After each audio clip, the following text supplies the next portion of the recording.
Hello students, स्वागत है आप सभी का फैक्ट एक्स के एक नए वीडियो में। और आप सभी स्टूडेंट्स के लिए खुशखबरी है, फिर से आपका पैसा आना स्टार्ट हो गया है। यहाँ पे आपको दिख रहा होगा फाइल स्टेटस में सेंड टू बैंक 18 मार्च 2025 12:18 43 सेकंड, लगभग 2 ढाई घंटे पहले इनका पैसा भेजा गया है। यहाँ पे थोड़ा सा ध्यान से देखेंगे वीडियो को, सारी चीजों को समझेंगे।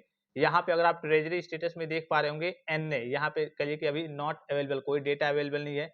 सेक्शन ऑफ स्टेटस की बात करें तो इसमें भी कोई डेटा अवेलेबल नहीं है, और फिर भी इनका पैसा इनके बैंक अकाउंट में चला है। सबसे पहले आप, कुछ बच्चे होते हैं जो अल्ट्रा लेजेंड होते हैं, कहते हैं कि सर आप एडिट करके दिखाते हैं फेक वीडियो।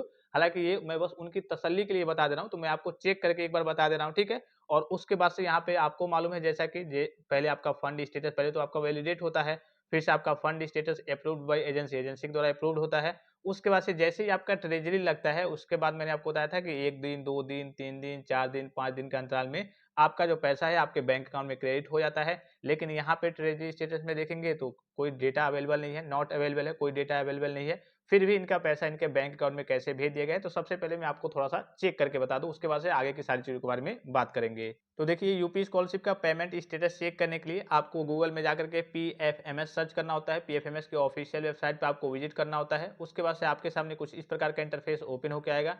यहाँ पे आपको नीचे की ओर स्लाइड करके आना होता है। यहाँ पे डीबीटी स्टेटस ट्रैकर में रीड मोर वाले ऑप्शन पे आपको क्लिक करना होता है। जैसे इस पे क्लिक करेंगे, आपके सामने कुछ इस प्रकार का इंटरफेस ओपन होकर आएगा।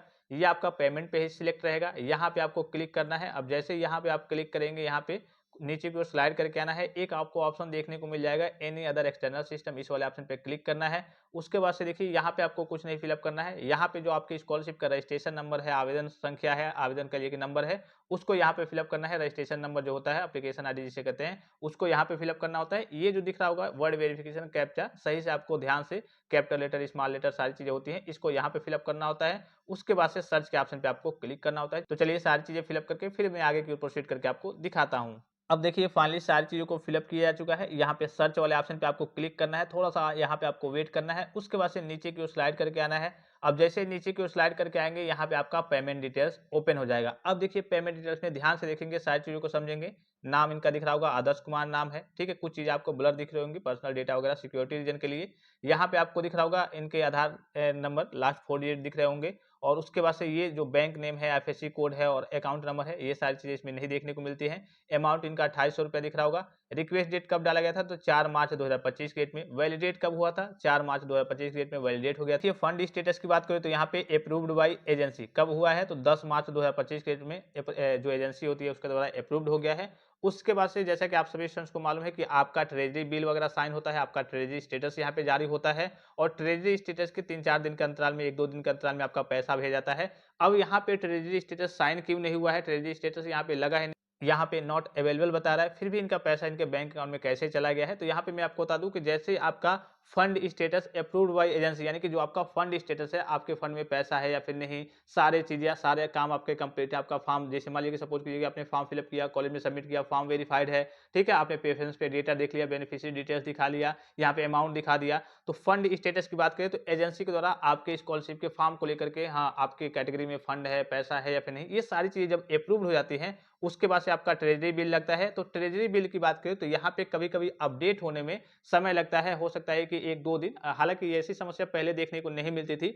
अभी बहुत सारे बच्चों का व्हाट्सएप पे मैसेज आया है कि सर मेरा ट्रेजरी स्टेटस वगैरह दिखा भी नहीं रहा है और फिर भी मेरा पैसा दिखा रहा है कि हाँ सेंड टू बैंक। अभी मैं बात करूँ तो ये जो पैसा है, हो सकता है कि आपका, बहुत सारे बच्चों की बात करें और भी मैसेज उनका नहीं आया है, तो हो सकता है कि शाम तक या फिर कल तक आपको मैसेज देखने को मिल जाए। जैसे ही बैंक में भेज जाता है, बैंक पैसा रिसीव करता है, तो यहाँ पे पेमेंट जो पेंडिंग दिखा रहा है, ये पेमेंट आपका सक्सेसफुल करके दिखा देगा, ठीक है। तो बहुत सारे बच्चों का आज के डेट में पैसा भेजा गया है। ये हो सकता है कि आपका 1-2 दिन के अंतराल में जाकर के अपडेट हो जाए। ये जो अगर आपका अप्रूव्ड हो गया है, तो इसके बाद से आप मान सकते हैं कि हाँ आपके पैसे आने के चांसेस जो है वो 100% है कि हाँ आपका पैसा आ जाएगा, क्योंकि आपका फंड स्टेटस देख लिया गया है, उसके बाद से अप्रूव भी कर दिया गया है एजेंसी के द्वारा। अब ट्रेजरी स्टेटस थोड़ा सा लेट से लगे या फिर यहाँ पे थोड़ा सा लेट से जाकर के अपडेट हो, इससे बहुत ज्यादा कोई लेना देना नहीं है। पहले ऐसा नहीं होता था, पहले यही था कि हाँ ट्रेजरी स्टेटस लगता था, उसके बाद अब हो सकता है कि ये पीएफएमएस की वेबसाइट पे थोड़ा सा अपडेट होने में समय लगे, लेकिन आपका पैसा जो आपके बैंक अकाउंट में भेजा गया है ये यहाँ पे अपडेट हो गया है। सेंड टू 18 मार्च 2025 को लगभग 2 ढाई घंटे पहले ही इनका पैसा भेजा गया है। आप जैसे कि आप सभी स्टूडेंट्स को मालूम भी है कि 20 और 22 की डेट में आपका पैसा भेजा जाने वाला है। तो मैंने आपको कहा था कि ये कोई ज़रूरी नहीं होता है कि हाँ 20 और 22 की जो ऑफिशियल डेट है उसी में भेजा जाएगा। उससे पहले भी आपने देखा होगा 10 तारीख की डेट में, 8 तारीख की डेट में, 13 तारीख की डेट में। उसके बाद भी आप देख सकते हैं 25 मार्च में भी, 28 मार्च में भी, वित्तीय वर्ष समाप्त होने से पहले 31 मार्च तक बच्चों का पैसा वगैरह आएगा। तो जैसे-जैसे अप्रूव्ड हुआ होगा और जैसे-जैसे वहाँ पे काम वगैरह होता है, जैसे-जैसे वहाँ पे सुविधा बनती है, वैसे-वैसे आपका पैसा भेजा जाता है। तो जिनका पैसा अभी तक नहीं आया एक बार चेक कर लीजिए, और जिनका पैसा अभी तक नहीं आया है अगर यहाँ पे आपका अप्रूव्ड है तो आप 100% श्योर हो जाएँगे कि हाँ, आपका पैसा जल्दी आपको अपने बैंक अकाउंट में देखने को मिल सकता है। 20 या फिर 22 के आस-पास ही आपका पैसा वगैरह क्रेडिट हो जाएगा। अब इससे ज़्यादा देखिए इसके अपग्रेडेशन में थोड़ा-सा समय लग रहा है, तो इसको लेकर भी ज़्यादा आपको परेशानी में पड़ने की ज़रूरत नहीं है कि सर मेरा अंडर प्रोसेसिंग दिखा रहा है या फिर एनए दिखा रहा है, यानी कि नॉट अवेलेबल दिखा रहा है। इसको लेकर भी आपको परेशानी में पड़ने की ज़रूरत नहीं है। ये अगर आपका अप्रूव्ड हो गया है, अप्रूव्ड बाय एजेंसी, उसके बाद से आपको पैसा 100% है कि बैंक में देखने को मिलेगा। अब 2 दिन, 3 दिन, 4 दिन जितना समय लग जाए। तो फिलहाल इस वीडियो में इतना ही। जाकर के एक बार सभी स्टूडेंट चेक कर लीजिए कि हाँ, आपका भी पैसा कहीं इस तरीके से आपके बैंक अकाउंट में भेज तो नहीं दिया गया है और यहाँ पे आपका ट्रेजरी स्टेटस हो सकता है कि दिखाई ना रहा हो। तो फिलहाल इस वीडियो में इतना ही। इजाज़त दीजिए। धन्यवाद। Thanks for watching. मिलते हैं नेक्स्ट वीडियो में।